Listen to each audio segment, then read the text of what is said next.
and open your own site, platform, where you put your classes and advertise it to the world, and people can take it from your site. Right? But you don't have an opportunity, unfortunately, just because we're so overwhelmed by the interest, to create a class on edX yet. It will, once we get our act together, it'll be possible, I suppose, eventually, but we're not there yet. So, this is one particular class. Thank you for asking. This is one particular class. Usually, this line is over here. The US is number 1. The India is clearly number 2, but way more than anyone else. So are they from Tier 1, Tier 2, or Tier 3? Very interesting. So let me give you some more statistics, actually. By the way, this is what a certificate looks like. Oh, I just want to tell you this. I'm actually very proud of MIT because this whole thing took us,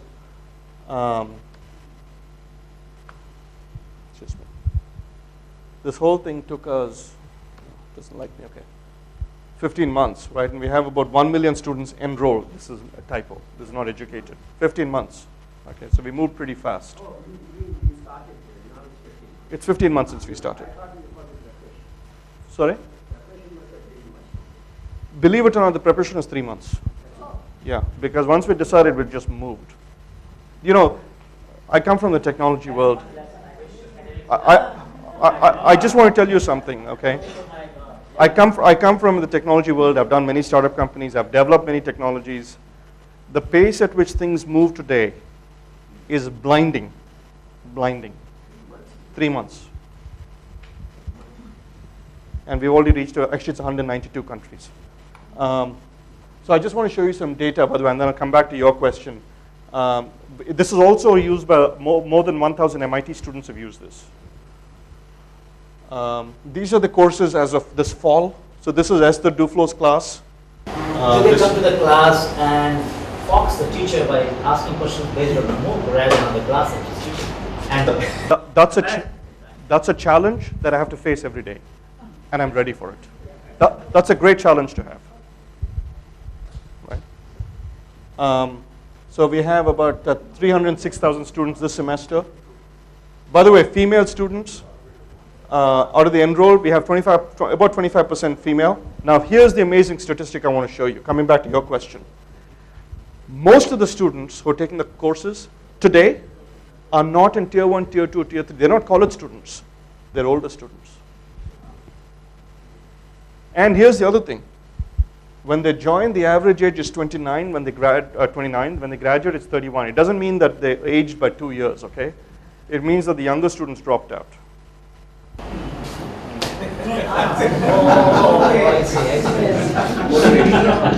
Sorry, I have this question next. Sir, I think Delhi, one of the school, they have already started MOOC with a pilot project. The same way they have done the same thing, first the training of the teachers and then the students. Where is this? It's in Delhi, one of the school. They have already started it. High school? High school is a school starting from Which school is this? I'm a Delhi high schooler, sir. I've forgotten the name, Okay. but it's already started. And one case study was also represented through central government. Okay. That's So it's wonderful. already started at the school level. Beautiful. Now the implementation is, and they have successed very nicely. Fantastic. Now they are again forming a group or the consultant for the CBSE based all the schools around the periphery of Delhi. Okay, that's wonderful. Can you send me a link? 100%. Thank you. Thank you. Very successful, nice case study was Beautiful. one of the I'll give you one more story. When Anant Agarwal taught 602X, all right? 602X, it's the Circuits and Systems MIT class. Now, usually students who do 6002 also need, they go on to take 6003, which is the advanced class. And Anant was busy doing edX, so he couldn't teach that class. So the same students went to the MIT website, downloaded all the material, and recreated their own MOOC, and they called it 6003Z. This is the power of this, right? Yeah. And one more thing, in Egypt last year, while the course was being taught, there was a video that was insulting to the Prophet. So YouTube was shut down. So the students formed their own meetup and cafeteria support groups. They downloaded the videos from other places, and most of the students graduated because of the coffee shop classrooms that they created. It's fascinating what is happening, coming back to your ecosystem question, right? So anyway, I hope I've answered your question. Okay. So there's just more statistics. By the way, this is the age distribution. And the interesting thing here is that's college-going age. I mean, we're getting massive amounts of data. I mean, what we're learning now, you know, when we do education studies, we are limited to like 20 or 15 people. Thousands. Statistical significance. Right? I suppose you also have this online feedback system as to who is attending and who's, how many minutes he's spending and all that. We have amazing. In fact, I may have data on that. I have a lot of charts on it. This is the usual. This is the usual distribution. Usually it's US. This is for all classes. Is about 22%. India is about 14%. And by the way, Pakistan is pretty high. UK is number 3 usually. So you are catching up late blossomers. It's actually interesting. It's not so much late blossomers. It's there's a unmet need for continuing education. That's the way I'd put it. If I may, back to your age distribution study. Yeah. An observation. Yeah. So, by the way, it's surprising that in the context of this, you haven't mentioned perhaps even today the largest such effort, and that was started by the same individual who started this institution. And that is the site experiment, which is now morphed into IIM-A, right? Yeah. So I'm told IIM-A even today has 70,000 videos, and they have a complete end-to-end model. Absolutely. They have an office in China. They're educating all of Africa, and it's even today the largest. The reason why that occurred to me is because their age profile is very similar to this. That's right. It's typically a working professional, older, missed out somehow on the education bus for economic reasons. That's right. And is catching up.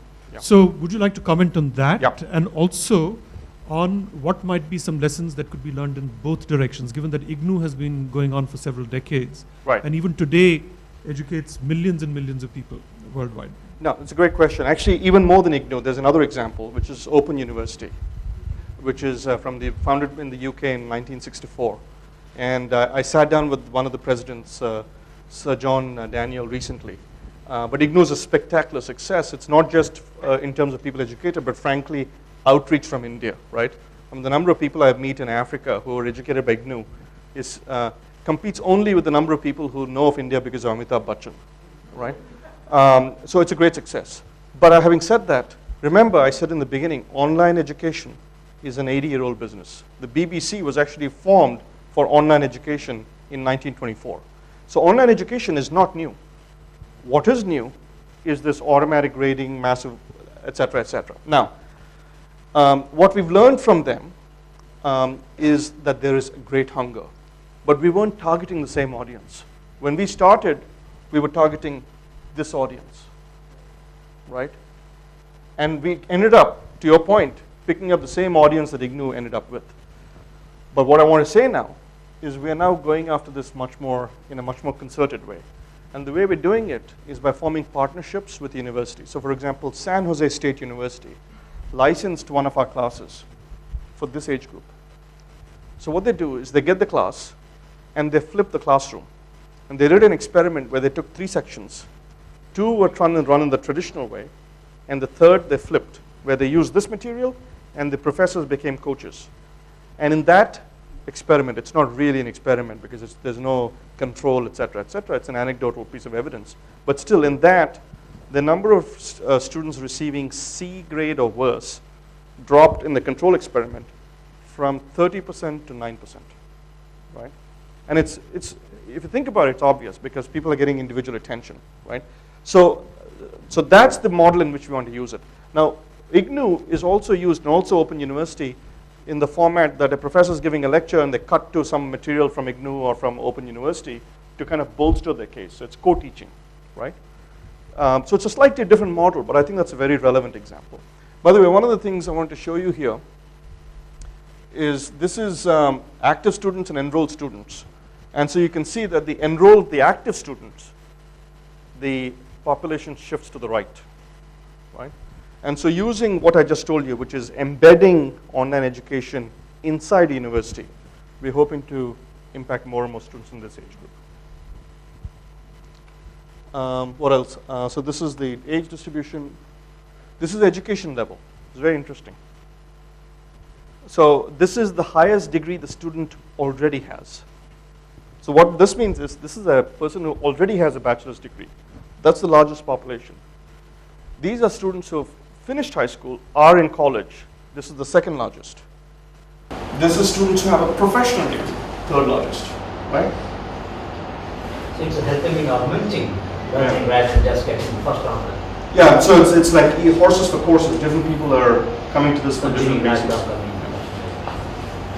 And I want to show you one more What thing. is heartening is that even the no education category is there. There's a finite. That's right, it's not zero. That's the point I want to make. So I can't see it from here. Fourth on the top. No. This one. No, fourth on the top. Oh, no, yeah, exactly. Right, I'm too close, I can't see it. The fact that it's not zero. Now I'll tell you one piece of bad news though. One thing, something we are slightly disappointed by. This chart shows you the student's education. Now, if you look at the student's parents' education, unfortunately we're seeing a very high correlation to students whose parents are educated.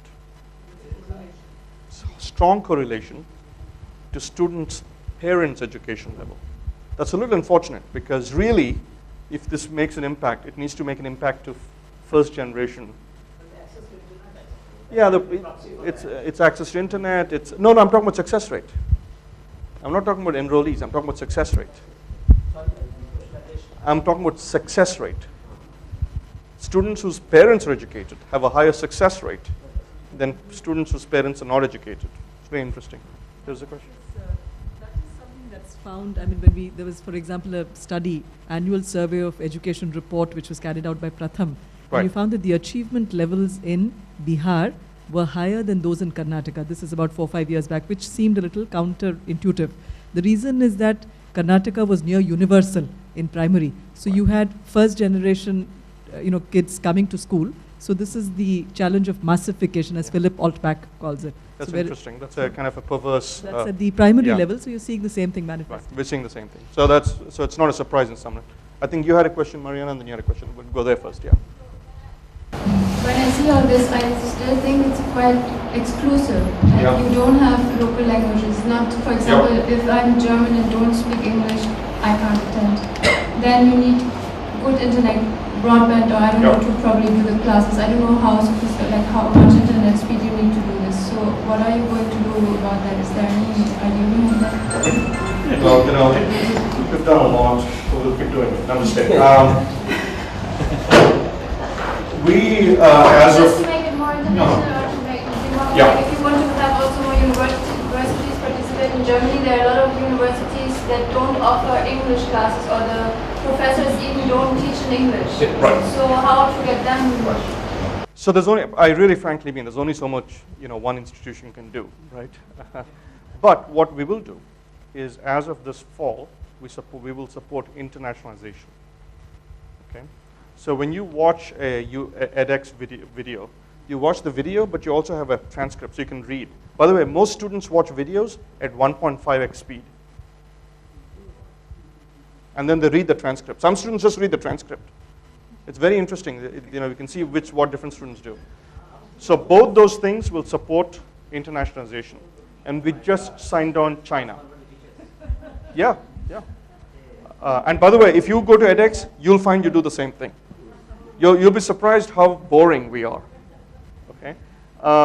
So we are supporting internationalization this fall, and Tsinghua just signed on.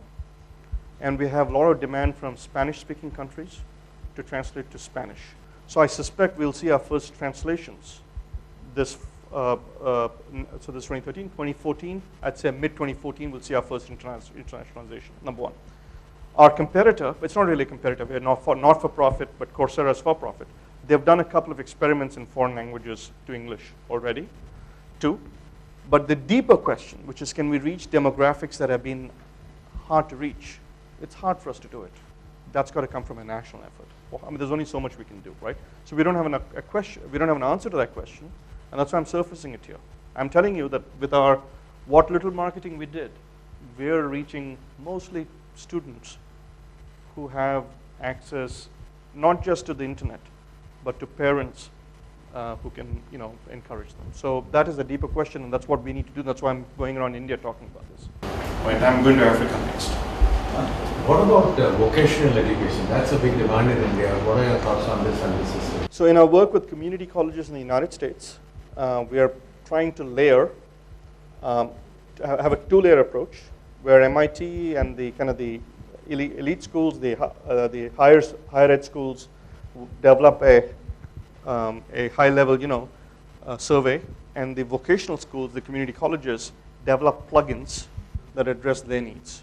And so we go for a kind of a blended approach where there'll be two layers of material to say these are all the welding techniques, this is how they work. So if you're going to be a factory manager, that's good enough.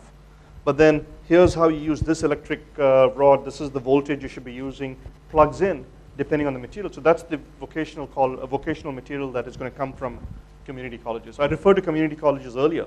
That's exactly why we're doing it. Right? The amazing thing is once we started this, we started this as an experiment, right? 6 guys, 3 months, started the class, and then they were building the plane as the plane was taking off. Okay? And now the demands on this are enormous. And it's quite a feat. And again, I want to hats off to Anand for holding it together. So far, we haven't failed. Everything's working. He's grown, right? And the demands are coming at us from all sides. I wish there were more demand from India because your students are demanding. That's really what I'm here to say. Sorry, I think sorry. My question is, the Coursera says that they have 7 to 8% students who are completing the course. So Yeah. what is the percentage ratio Same. you are? Yeah, all the Same. MOOCs, it's about 7 to 8%. And a lot of people say, oh, that's really bad. No, I'll tell you why it's not bad. MIT, if it's an MIT class, it's going to be hard. Right? If it's an IIT class, it's going to be hard. Right? MIT and Harvard, it's not their duty to lower the standards so more people can pass. You can do it slowly. We won't do it. In fact, it shows you that the standard is high. Right? Having said that, one challenge is people who are working can't dedicate a whole semester. So one thing we will do, and we're doing already, is modularizing the classes. So we're splitting the class into 2 half classes so that even after 2 months you have to travel for work. You don't have to drop out, right? So we're doing certain things, but in terms of lowering the bar, we probably won't. There's a question there, yeah.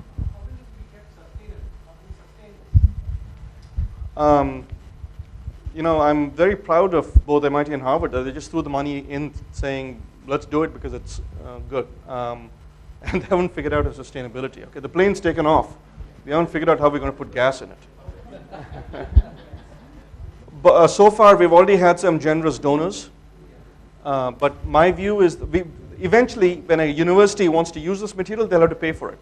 Because they're charging the tuition fees, right? So that's the sustainability model that will happen. But it won't be like an enormous amount. It's a not-for-profit. So. I'm sorry? That's it. Yeah. It's the Orchid School. Okay. Okay. Thanks. How are we doing for time?